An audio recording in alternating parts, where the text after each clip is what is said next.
കൊടുക്കുന്നു, എത്ര കൊണ്ട് കളയുന്നു. എന്തെല്ലാം വസ്ത്രങ്ങൾ, മക്കൾക്ക് വേണ്ടുന്ന വസ്ത്രങ്ങൾ, വേണ്ടാത്ത വസ്ത്രങ്ങൾ, അവർ ആവശ്യപ്പെടുന്ന എല്ലാം 1000 പ്രശ്നമില്ല, 2000 പ്രശ്നമില്ല. എന്ത് വേണമെങ്കിലും ഓരോ കല്യാണത്തിനും ഓരോ ജോഡി ഡ്രസ്. ഇന്ന് ആ ഒരു കാലഘട്ടത്തിലേക്ക് അഹങ്കാരികളായി ഈ സമൂഹം മാറിപ്പോകുകയാണ്. ഫാഷന്റെയും അധർമ്മങ്ങളുടെയും പിന്നാലെ ഇന്ന് ഈ ലോകം സഞ്ചരിച്ചു കൊണ്ടിരിക്കുകയാണ്. സ്കൂളുകളിൽ നിങ്ങൾ നോക്ക്, ഒരു പരിപാടിക്ക് പങ്കെടുത്ത്, ഇവിടെ നേരത്തെ ഉസ്താദ് ഓർമ്മപ്പെടുത്തി, സ്കൂളുകളിൽ എന്തെങ്കിലും കുട്ടികൾ പരിപാടിക്ക് പങ്കെടുത്താൽ എത്ര ദിവസത്തിന് മുന്നേ ഒരുക്കങ്ങൾ നടത്തുന്നു നമ്മുടെ മാതാപിതാക്കൾ. വേണ്ടുന്ന വസ്ത്രങ്ങളൊക്കെ അവർക്ക് നമ്മളെ യഥേഷ്ടം വാങ്ങിക്കൊടുക്കുന്നു.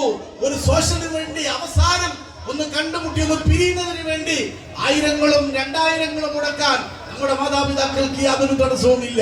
പ്രിയപ്പെട്ടവരെ, നമ്മുടെ മക്കളെ നമ്മൾ സ്നേഹിക്കണം, ലാളിക്കണം. ആരുടെ മുമ്പിലും മുട്ടുകൊടുക്കാതെ അന്തസ്സോടെ വളർത്തുമക്കൾ ഇതെല്ലാം അറിയിക്കുന്നുണ്ട്. ആ മക്കൾ, പൊന്നുമക്കൾ, ഭക്ഷണമില്ലാതെ, വെള്ളമില്ലാതെ, വെളിച്ചമില്ലാതെ, സ്വന്തം ഉമ്മാനെ കാണാനില്ല, സ്വന്തം ബാപ്പാനെ കാണാനില്ല, ഒന്ന് മാറോട് ചേർത്ത് പിടിച്ച് അണയ്ക്കാൻ ഉമ്മയില്ലാത്ത മക്കൾ. ഉമ്മ നഷ്ടപ്പെട്ടു പോയി. 10 വയസ്സുകാരനായ ഒരു പൊന്നുമോൻ സ്വന്തം അനുജത്തിയുടെ 6 വയസ്സുകാരിയായ അനുജത്തിയുടെ മയ്യത്തും കൊണ്ടുപോകുന്ന രംഗം നമുക്ക് മറക്കാൻ കഴിയുമോ? ആ മക്കളെ മറക്കാൻ കഴിയുമോ? പ്രിയപ്പെട്ടവരെ, മക്കൾ, ഉമ്മയില്ല, ഭാര്യയില്ല, മറ്റു കൂടപ്പുറപ്പുകളില്ല. ഒരു വാപ്പ 2 മക്കളെ, കൊച്ചുമക്കളെ സൈക്കിളിൽ ഇരുത്തി കൊണ്ടുപോകുമ്പോ ആ മക്കള് ദിവസങ്ങളായി ഉറങ്ങാതെ സൈക്കിളിൽ നിന്ന് ഉറങ്ങുന്ന രംഗം. ഇങ്ങനെ എത്ര ദയനീയമായ രംഗങ്ങൾ, കൽബ് പൊട്ടിപ്പോകുന്ന രംഗങ്ങൾ എത്രയോ നമ്മൾ കാണുന്നു. നമുക്ക് മനസ്സിലാകുന്നില്ല അല്ലേ? നമുക്ക് മനസ്സിലാവുന്നില്ല അല്ലേ? ഞാൻ വിശാലമായി പറയുന്നില്ല, ഞാൻ ആരെയും എനിക്ക് മുഷിപ്പിക്കുന്നില്ല. പക്ഷേ ഒരു കാര്യം കണ്ടേ, ഞാനും എഴുതട്ടൊരു കണ്ണീർ കാവ്യം, പിഞ്ചോ മനമക്കളെ ചോരക്കായി ദാഹിച്ചലയുന്ന ചെന്നായ്ക്കൂട്ടം, മരിച്ചത് ഞാനല്ല നീയാണ് മുസ്ലിമേ, ഫായായി നിൽപ്പൂ നീ.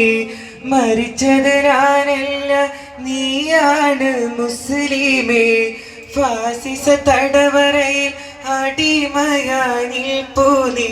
എന്ന് തീരും ഈ കണ്ണുനീരിൻ മോചനം നേടുകില്ലേ?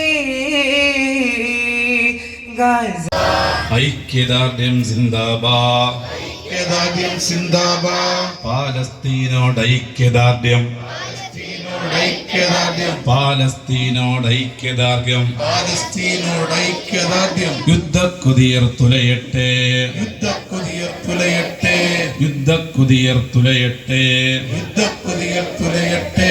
60,000 കുഞ്ഞു ശരീരം, 60,000 കുഞ്ഞു ശരീരം, 60,000 കുഞ്ഞു ശരീരം, 60,000 കുഞ്ഞു ശരീരം കൊന്നു തിന്നു തുലയട്ടെ, നെതന്യാഹു തുലയട്ടെ, നെതന്യാഹു തുലയട്ടെ, നെതന്യാഹു തുലയട്ടെ.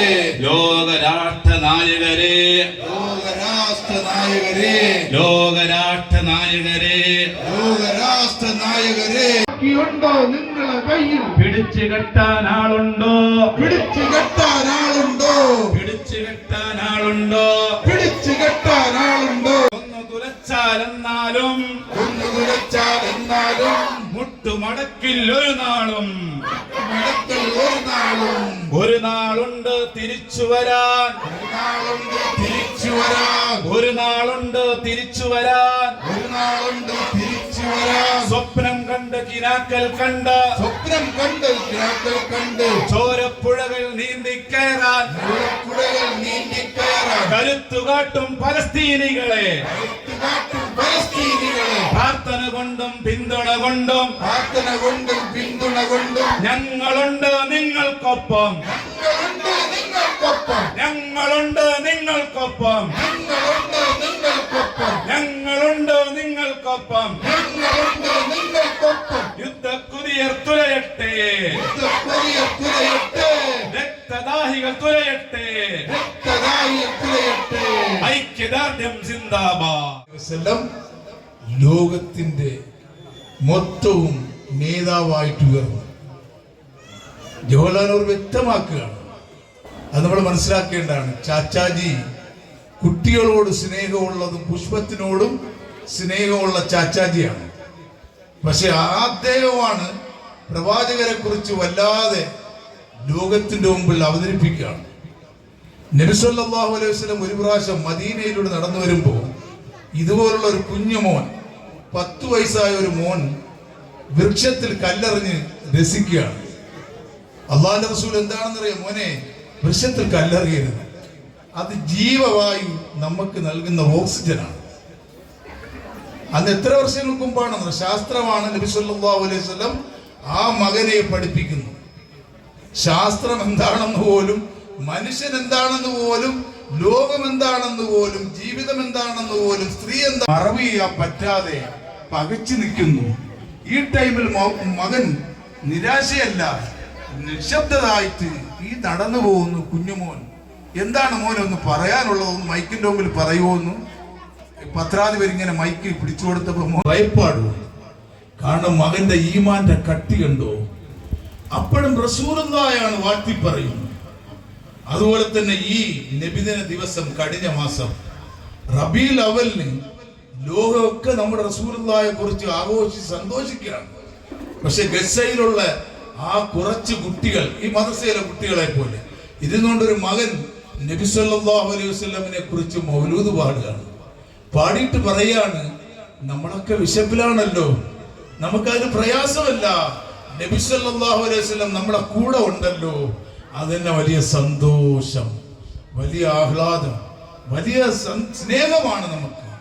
പക്ഷേ നമുക്ക് നബി സല്ലല്ലാഹു അലൈഹി വസല്ലമിന്റെ മദ്ഹ് പറയുന്ന സദസ്സിലേക്ക് നമുക്കൊന്ന് എല്ലാ സംവിധാനവും ഉണ്ടായിട്ട് പോലും നമുക്ക് വന്നിരിക്കാനോ അതിനോട് സപ്പോർട്ട് ചെയ്യാനോ ഇതിനു വേണ്ടി കഠിന അധ്വാനം ചെയ്ത ഞങ്ങളെ മദ്രസയുടെ അധ്യാപകരുണ്ടല്ലോ, കഠിന അധ്വാനം.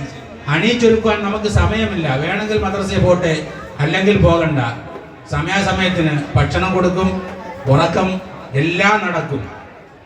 ദീനും ഇസ്ലാമും പിന്നീട് നോക്കിയാൽ മതി എന്നുള്ള ചില രക്ഷകർത്താക്കളുടെ ആ ധാരണ മാറ്റിവെക്കുക.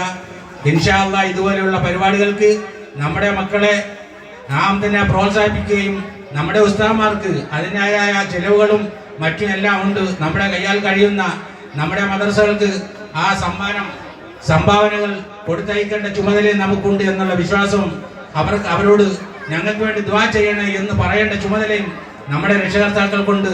കാരണം നമ്മുടെ ഉസ്താദന്മാർ നാളെ പരലോകത്ത് നമ്മുടെ മക്കൾക്ക് വേണ്ടി, നമ്മുടെ മക്കൾ കരസ്ഥമാക്കുന്ന അറിവുകൾക്ക് സ്വന്തക്കാർ നമ്മുടെ ഉസ്താദന്മാരാണ്. നമുക്ക് സ്വന്തം നമ്മുടെ ആ ബോഡി മാത്രമാണ്. അള്ളാഹുവിന്റെ സ്വന്തമായ ആ റൂഹ് അള്ളാഹു എടുത്താൽ പിന്നെ ആ ബോഡിയെ കൊണ്ട് നമുക്ക് എന്താണ് ഉപയോഗം? അനുഗ്രഹിയായിട്ടാണ് സൃഷ്ടിച്ചത്. ലോക മനുഷ്യർക്ക് അനുഗ്രഹമായിട്ടല്ലാതെ റസൂലുള്ളാഹി സ്വല്ലല്ലാഹു അലൈഹി വസല്ലമ തങ്ങളെ സൃഷ്ടിച്ചിട്ടില്ല. റസൂലുള്ളാഹി വന്നപ്പോൾ ജനിക്കുമ്പോൾ തന്നെ അവിടുത്തെ വാപ്പ ഈ ലോകത്തോട് വിട പറഞ്ഞിരുന്നു. അവിടുത്തെ ഉമ്മ പ്രസവിച്ചു, അവർക്ക് മുലപ്പാൽ കൊടുക്കാൻ ശേഷിയില്ലാതിരുന്നു. ആ കാലഘട്ടത്തിൽ നിലനിന്നിരുന്ന ഒരവസ്ഥ. മറ്റ് സ്ഥലങ്ങളിൽ നിന്നും ആൾക്കാർ വന്ന് മക്കയിൽ വന്ന് കുട്ടികളെ മുലപ്പാൽ കൊടുക്കാൻ ഏറ്റെടുത്തു കൊണ്ടുപോകുന്ന ഒരവസ്ഥ. അന്ന് പ്രവാചകർ സല്ലല്ലാഹു അലൈഹി വസല്ലമ തങ്ങൾ ഒരു യതീമായ കുട്ടിയായിരുന്നിട്ടും അവരെ ഏറ്റെടുക്കാൻ വിമുഖത കാണിച്ചിരുന്ന ഒരു അവസരത്തിൽ ഹലീമ ബീവി റളിയല്ലാഹു അൻഹ ഏറ്റെടുത്തപ്പോൾ അവിടുന്ന് പ്രവാചകർ സല്ലല്ലാഹു അലൈഹി വസല്ലമ തങ്ങളെ മുല കൊടുക്കുമ്പോൾ പ്രവാചകർ അവിടെ രീതിയുടെ ഒരു സ്നേഹത്തിന്റെ പാഠം ലോകത്ത് പഠിപ്പിക്കുകയാണ്. ആ കുഞ്ഞായിരിക്കുമ്പോൾ തന്നെ ഒരു മുല മാത്രമാണ് കുടിക്കുന്നത്. ഒരു മുല തന്റെ പ്രിയപ്പെട്ട സഹോദരനായ വമ്രത്തിന് വേണ്ടി മാറ്റിവെച്ചു. ഇതാണ് സ്നേഹപ്രവാചകയോട് സഹാബത്ത് ചോദിച്ചു, കൈഫ കാന ഖുലുഖുൻ നബി സല്ലല്ലാഹു അലൈഹി വസല്ലം, നബി സല്ലല്ലാഹു അലൈഹി വസല്ലമ തങ്ങളുടെ സ്വഭാവം അത് എങ്ങനെയാണ് എന്ന് ചോദിച്ചപ്പോൾ സയ്യിദത്തുന്ന ആയിഷ ബീവി റളിയല്ലാഹു അൻഹ കൊടുത്ത മറുപടി ബിഅന്നഹു കാന ഖുലുഖുൽ ഖുർആൻ, അവിടുത്തെ സ്വഭാവം ഖുർആനായിരുന്നു. ഓ എൻ്റെ ഉമ്മമാരെ, നമ്മൾ മദ്രസയിൽ പഠിക്കുന്നത് ഖുർആനാണ്. കിതാബുകളിൽ പഠിക്കുന്നതും മുത്തുനബിയുടെ ചരിത്രങ്ങളാണ്. അതുകൊണ്ട് തന്നെ ഈ പരിശുദ്ധമായ മജ്‌ലിസിൽ മദ്ഹുകൾ പറഞ്ഞാലും അതേ പരിശുദ്ധമായ പ്രകീർത്തനങ്ങൾ പറഞ്ഞാലും അതെല്ലാം അറിവാണെന്ന കാര്യത്തിൽ ഒരു സംശയവും വേണ്ട. അവ്വലു വാജിബിൻ അലൽ ആബാഇ, അതേ മാതാപിതാക്കൾക്ക് ആദ്യമായി നിർബന്ധമാകുന്ന കാര്യം അല്ലിമു ഔലാദക്കും മഹബ്ബത്തർ റസൂൽ.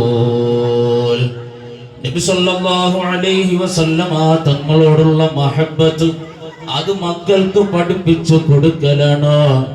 ആ പഠിപ്പിച്ചു കൊടുക്കുന്നതിന്റെ ഭാഗമാണ് ഇത്തരം മജ്‌ലിസുകൾ.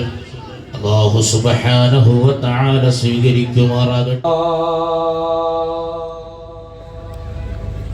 ميم حاء ميم ميم دال صلى الله ميم حاء ميم ميم دال صلى الله ميم حاء ميم ميم دال صلى الله ميم حاء ميم ميم دال صلى الله മനാമിലൊന്ന് കാണണം ആയിലേറ്റി അനയയില്ലാതാക്കണം